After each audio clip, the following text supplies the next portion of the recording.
కొమ్మ మీద పడుకొని ఉంది. ఆమె కలలో రకరకాల ఫుడ్ ఐటమ్స్ కనిపిస్తున్నాయి. చికెన్ లెగ్ పీసులు, బిర్యానీ, ఫిష్, ఫ్రైడ్ రైస్, ఇలా అన్ని రకాల ఫుడ్ ఐటమ్స్ కనిపిస్తూ ఉంటే తను నాలుక చప్పరిస్తూ ఉంది. అది చూసిన అక్కదయ్యం, ఏందిది నాలుక చప్పరిస్తుంది? సిలే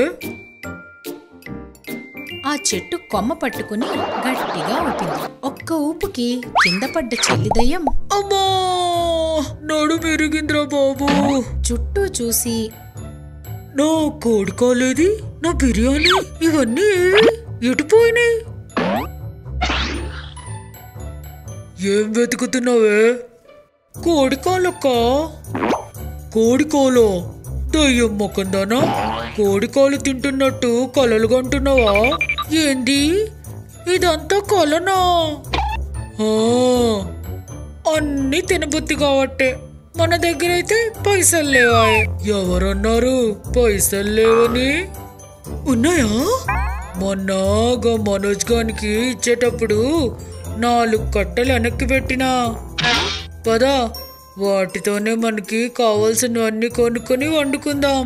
బిర్యానీకి కావలసిన వస్తువులన్నీ తీసుకొచ్చుకుని మళ్ళీ చెట్టు దగ్గరికి వచ్చాయి. చెల్లె, నువ్వు ఉల్లిపాయలు, మిరపకాయలు కోసి ఆ చికెన్ కడుగు.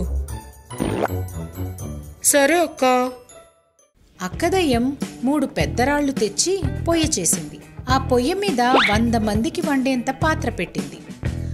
దాని కింద మంట పెట్టింది. అక్కదయ్యం వంట చేస్తోంది, చెల్లిదయ్యం అన్నీ అందిస్తూ ఉంది. వీళ్ళిలా పెద్ద పెద్ద గిన్నెలు పెట్టి వంట చేయడం చూసిన సునీల్, హోటల్స్ కి పర్మిషన్ లేదు కదా, వీళ్ళు హోటల్ ఎలా పెడతారు?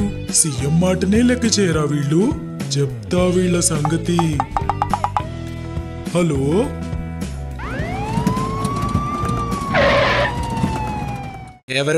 ఎవరు నన్ను పిలిచింది? ఈ అగ్నిని నిద్ర లేపింది ఎవరు? అగ్గి కాదురా, అగ్ని, జమదగ్ని. అగ్గో బొగ్గో, ముందు అటు చూడండి. ఎవరది? ఒక ఊరి మొత్తానికి సరిపోయేంత వంట చేస్తున్నారు. అదే నేను అంటున్నా, లాక్డౌన్ లో హోటల్స్ కి పర్మిషన్ లేదు కదా, వీళ్ళకి ఎవరిచ్చారు? నా స్టేషన్ లో రూల్స్ ని అతిక్రమించడమా? ఏంటిది? నా స్టేషన్ పరిధిలో ఓపెన్ గా హోటల్ పెడతారా? అయ్యో సార్, ఇది హోటల్ కాదు, మా ఇద్దరి కోసమే వండుకుంటున్నాం. ఈ జమదగ్ని మీకు ఎర్రి పువ్వులా కనిపిస్తున్నాడా? ఒక 100 మందికి సరిపోయేంత తిండి మీ ఇద్దరికే అంటే నమ్మి వెళ్తాడనుకున్నావా? అయ్యో సార్, నిజంగా ఇది మా ఇద్దరికే.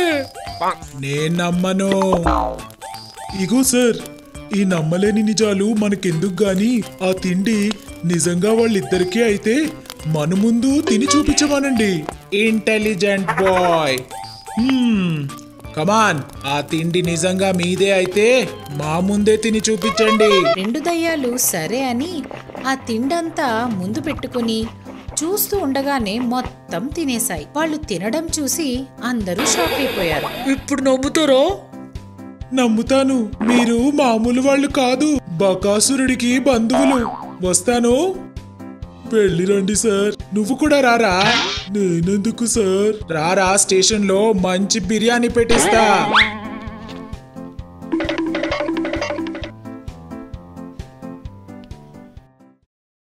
చెల్లిదయ్యం చెట్టు మీద కూర్చుని ఏదో ఆలోచిస్తూ ఉంది. ఇప్పుడే వస్తా చెల్లె అని పోయింది, ఎటు పోయిందో ఏమో, ఇంకా వస్తలేదు. గా మనోజ్ గాడు మంత్రాలోనికైతే పట్టేయలేదు కదా. వచ్చినావా అక్క? పోయి సానాసేపు అయింది కదా, ఇంకా రాకపోయేసరికి గా మనోజ్ గాడు ఏమన్నా చేసిండా? అవునే, గా మనోజ్ గాడు నన్ను ఆ మంత్రాలోని చేత బంధిస్తే నువ్వేం చేస్తావే? వాడు అంత పని చేస్తే నే ఊరుకుంటానా అక్క? సప్పుడు చెయ్యక ఊరు ఇడిసిపెట్టి పారిపోనా? ఏందే? ఊరికే అక్క, జోక్ చేసినా. జోక్ అయితే ఓకే, కానీ నీకో ముచ్చట తెలుసా? ఏందక్క మనోజ్ గాడు హిమాలయాలకు పోతున్నాడంట. ఎందుకు? సన్యాసం తీసుకునికా? పోతే పోయిండక్క. ఇక మనం మంచిగా తినొచ్చు. ఎవ్వడు అడ్డం రాడు. వాడు పోయేది సన్యాసం తీసుకొని కాదు, ఎంజాయ్ చేయనీకి. టూర్ పోతుండు వాడు. అవునా?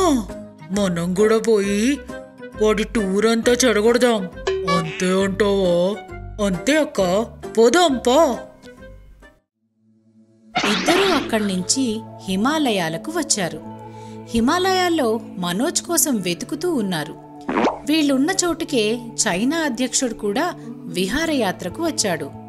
జిన్పింగ్ ని చూసిన ఇద్దరు అక్క చెల్లెళ్ళు, అక్క చైనా ప్రెసిడెంట్ ని చూసినావా? చూసినా. ఆయన చాలా పెద్ద ఆయన. మనం పోయి ఆయనతోని ఫ్రెండ్షిప్ చేసుకుందామా? చేసుకుందాం. ఇద్దరూ వెళ్ళి చైనా ప్రెసిడెంట్ జిన్పింగ్ తో పరిచయం చేసుకుని తక్కువ టైంలోనే ఫ్రెండ్స్ అయిపోయారు. మీరు నాకు బాగా నచ్చారు. రేపు మా ఇంటికి లంచ్కి రండి. తప్పకుండా వస్తాం. సరే అయితే. వీళ్ళిద్దరికీ మనోజ్ కనిపించాడు. మనోజ్ ని చూసి, చెల్లె, మనోజ్ గాడు ఆడ దోస్తులతోని సెల్ఫీలు దిగుతుండు. పద, వాడి సంగతి చెప్దాం. మనోజ్ దగ్గరికి వచ్చారు. రెండు దయ్యాలని చూసిన మనోజ్, మీరు ఇక్కడికి కూడా వచ్చారా? వదలరా మమ్మల్ని. చాలు, ఇక ఆపు. నీకోసం ఎవడొచ్చాడు? మా లెవెల్ ఏందో ఎరికినా నీకు? ఇప్పుడే చైనా ప్రెసిడెంట్ వాళ్ళ ఇంటికి లంచ్కి పిలిచిండు మమ్మల్ని. ఏమనుకున్నావు? ఎంతైనా తెలిసినోళ్ళు కాబట్టి చెప్తున్నా, ఆయన ఇంటికి మీరు లంచ్కి వెళ్ళొద్దు. అది మీకే మంచిది. నీ మాట మేము అస్సలు వినాం. నువ్వు ముందు నుంచి మా తిండి ఎత్తకొట్టినోడువే. మీ కర్మ పాండి. తర్వాత రోజు ఇద్దరు జిన్పింగ్ ఇంటికి వెళ్లారు. అది చాలా పెద్దిల్లు. డైనింగ్ టేబుల్ చాలా పెద్దదిగా ఉంది. ఇద్దరూ వెళ్లి కూర్చున్నారు. జిన్పింగ్ ఒకవైపు కూర్చున్నాడు. మీకోసం మా దేశంలో ఉన్న అన్ని రకాల వెరైటీ ఫుడ్ ఐటమ్స్ తెప్పించాను. రెండు దయ్యాలు ఆనందపడుతూ ఉన్నాయి. వంటవాడొచ్చి అన్ని గిన్నెల మీద మూతలు తీశాడు. దయ్యాలు ఆవురావురుమని చూస్తూ ఉన్నాయి. ఆ గిన్నెల్లో నుంచి పాములు, తేళ్లు, జర్రెలు, బొద్దింకలు, ఎలకలు, ఇలా అన్ని రకాల జంతువులు ఉన్నాయి.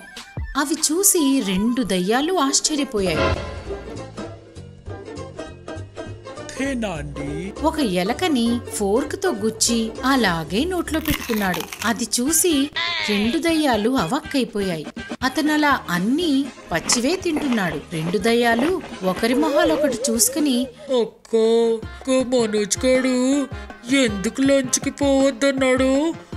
నాకిప్పుడు అర్థమవుతుందక్క. చెల్లె, ఇప్పుడు ఏం చేద్దాం? వాటిని చూస్తేనే ప్రాణం జలజలా అనిపిస్తుంది. అక్క, అర్జెంటుగా ఇక్కడి నుంచి పారిపోదామే. అయితే పదో. మెరుపు వేగంతో అక్కడి నుంచి పారిపోయాయి.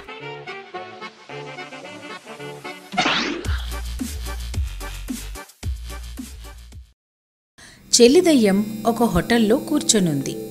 వెయిటర్ వచ్చి మెనూ కార్డ్ ఇస్తున్నాడు. Order please madam. కార్డు చూసి చెప్పేదాన్ని కాదు, కానీ నేను నీ హోటల్లో ఏమేమున్నాయో అన్నీ ఒక్కోటి పట్టుకురా. మా హోటల్లో 100 వెరైటీస్ ఉన్నాయి మేడం. ఉన్నాయన్నీ పట్టుకురా అని చెప్పినా. అన్ని అంటున్నారు, ఉన్నది మీరు ఒక్కరే కదా మేడం. నీకెందుకురా అవన్నీ? నేను ఒక్కదాన్నే తింటా. Sorry madam. అతను వెళ్ళి అన్నీ తెచ్చి టేబుల్ మీద పెట్టాడు. ఆహా, చికెన్ మటన్ ఎన్ని దినాలైంది ఇన్ని తిని. తిందామని ఒక చికెన్ పీస్ చేతిలోకి పట్టుకుని కళ్ళు మూసుకుని నోటి దగ్గర పెట్టుకుంది. అంతలోనే దూరంగా ఏదో చప్పుడైంది. కళ్ళు తెరిచి చూస్తే తను హోటల్లో లేదు, చెట్టు మీద ఉంది. తన ఎదురుగా అక్కదయ్యముంది. చెల్లిదయ్యం షాక్ అయ్యి, నా లెగ్ పీస్ అది. అక్క, నా లెగ్ పీస్ నువ్వు గిట్లా తిన్నావా? లెగ్ పీసా కల గిట్లా కన్నావా ఏంది? ఏంది ఇదంతా కొలనా?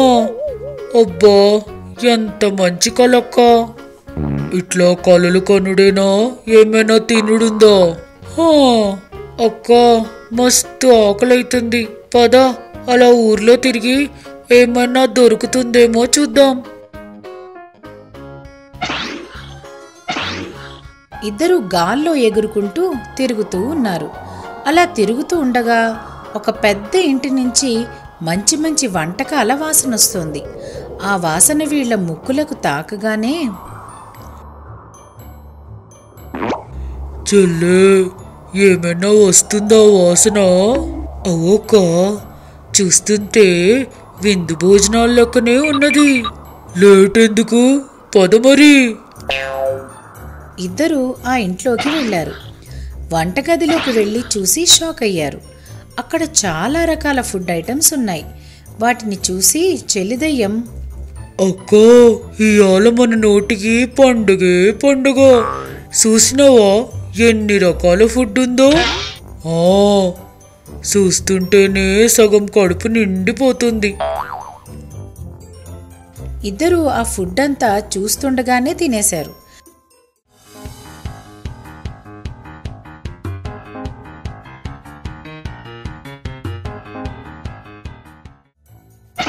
తినేసి అక్కడి నుంచి తిరిగి చెట్టు దగ్గరకు వచ్చారు. కోడికూర మస్తుంది కదక్క, బెండకాయ ఫ్రై ఇంకా మంచిగుంది. రోజు ఇసొంటి ఫుడ్ ఉంటే ఎంత మంచిగుండే. ఎందుకుండది, రోజు పోదాం. రోజు ఆ ఇంట్లోకి వెళ్ళి వండిందంతా తిని వచ్చేసేవారు. ఒకరోజు ఇద్దరు అలా తినడానికి వెళ్ళినప్పుడు అక్కదయ్యం చిన్నగా దగ్గింది. ఏందక్క ఏమో దగ్గుతున్నావు?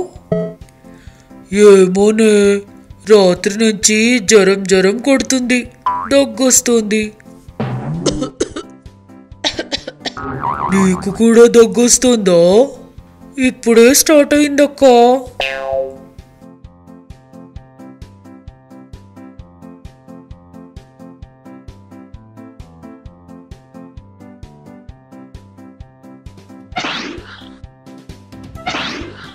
వంటగదిలో కొంతమంది మాట్లాడుకుంటూ ఉన్నారు. అరే ఏంది కాక ఇది? ఇప్పటికే కరోనా వైరస్ వచ్చిందని పెళ్ళాం పిల్లలకి దూరం చేసి తీసుకొచ్చి ఇక్కడ పెట్టారు. ఆ బాధ ఇంకా పోలేదంటే 4 రోజుల నుంచి వండిందంతా మాయమైతుంది.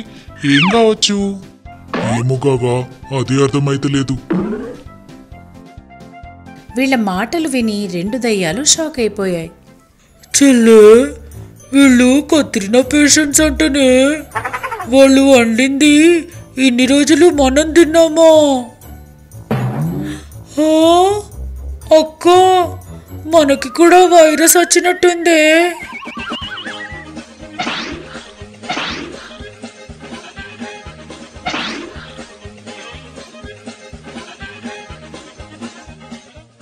ఇలాంటి మరెన్నో అద్భుతమైన కథలతో మనం మళ్ళీ కలుసుకుందాం.